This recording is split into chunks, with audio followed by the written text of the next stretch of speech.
Okay, so it's Sunday afternoon, and no, I am not done with the transmission in the tractor.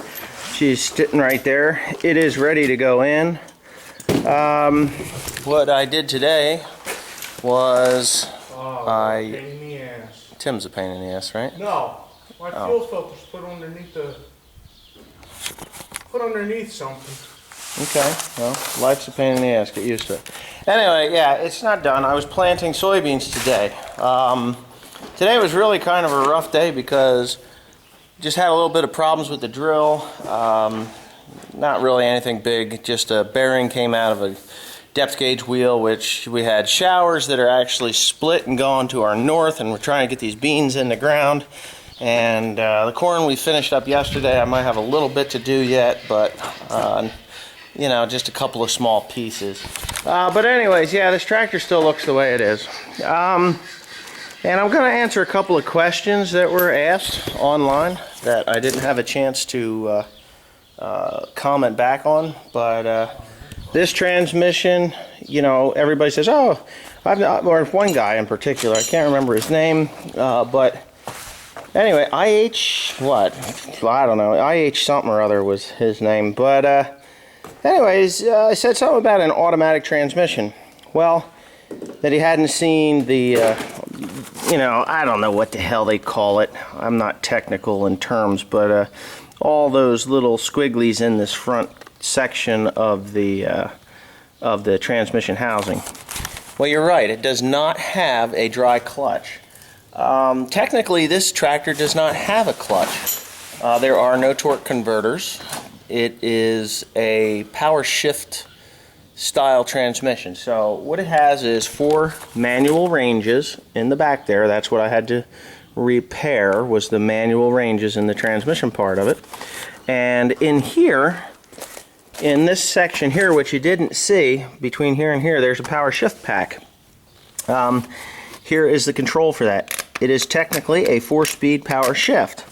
Well, this is the power quad transmission. So this power shift pack also acts as the clutch. Well, John Deere hasn't put dry clutches in tractors, at least big row crop tractors, since the 20 series. And I'm kind of thinking, yeah, the 30 series I believe was the first one for wet clutches. So anyway, I don't know why they had that, whatever it is you said that it was in there, but there's a big open void here where the pump is driven. Obviously, you saw that I had replaced the pump shaft, which is here, and also the input shaft into the transmission. This is like a shock absorber because there's an O-ring in there. But yeah, for the most part, I guess you could call this the semi-automatic transmission, because you have the quad range, or the ranges, the quad ranged style transmission where you change your ranges, and then you have the 4 power shifts that you have 1, 2, 3, 4, which are in the clutch packs, which are kind of like an automatic transmission. You can do forward and reverse. This also has a left-hand reverser, so not only will it go 16 speeds forward, but it will go 16 speeds in reverse too, identical speed. It just changes the flow in there somewhere, which allows the tractor to go reverse in the same gears. It just reverses the transmission. Now, Timothy can turn this thing here, the input side of it, and it will not turn that pinion shaft at all. It'll turn this shaft because this shaft is what turns that big hydraulic pump, which I will show you over here. This tractor has a rear-mounted hydraulic pump, which is right here. This guy. There's an accumulator on the top there, and there's a dry sump pump there, which brings the oil up from below and through the transmission, and then it charge pump, which charges this. I don't know what that other pump is in the transmission. Maybe it's just a transmission flow pump. I don't know. I don't have a technical manual for this thing right now. The torques I got from online, which were easy enough to find. But for the most part, technical manuals, John Deere, they're like the biggest guarded secret, you know, real pain in the ass, John Deere's about those. But yeah, anyway, here's where that shaft inputs into, I'm sure it's a worm gear. I don't know if I can see it or not. Let's see if I can get a light in there. Okay, now that I've said this, this is the second time. But as you can see, it has a gear here, bevel gear, that's what you want to call that. And that bevel gear actually runs the pump up top. The ring gear is here. There's no teeth missing that I can see, neither can you, because there are none. You can look right down into the bottom of the transmission here, and it's clean. There's, what is that stuff? There's a few, I don't know what that is. There's a little specks of metal there, flakes of metal, but I don't know what that's from. But I do not see any major problems in there.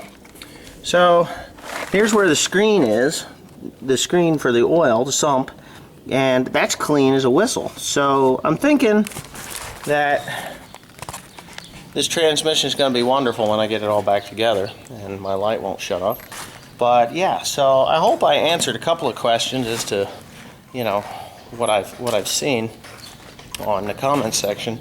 Yes, I own a power washer, for God's sakes, guys. I can only express, this is the guy that does the power washing. You know what he looks like? What is his name? Yeah, Tim. Tim does the power washing. Now, Tim is a little sloppy when it comes to power washing, right? Yes. And why are you sloppy when it comes to power washing? Because you what? Do it quick. And sloppy? He doesn't do a thorough job, so I always got to kick his ass. But to be honest with you, this tractor was power washed, what? Not very long ago, was it? No. Like maybe 2-3 weeks ago? 3-4 weeks ago now. Yes. Maybe a month ago it was power washed. Well, it was after I got back from my trip, so. But anyways, yeah, there it is. The power quad transmission. There's solenoids here. There should be a bunch of them, actually. 1, 2, 3. 1, 2, 3. And those actually actuate the forward and the reverse and neutral, blah, blah, blah. So there they are. Anyway, yeah, thanks for watching.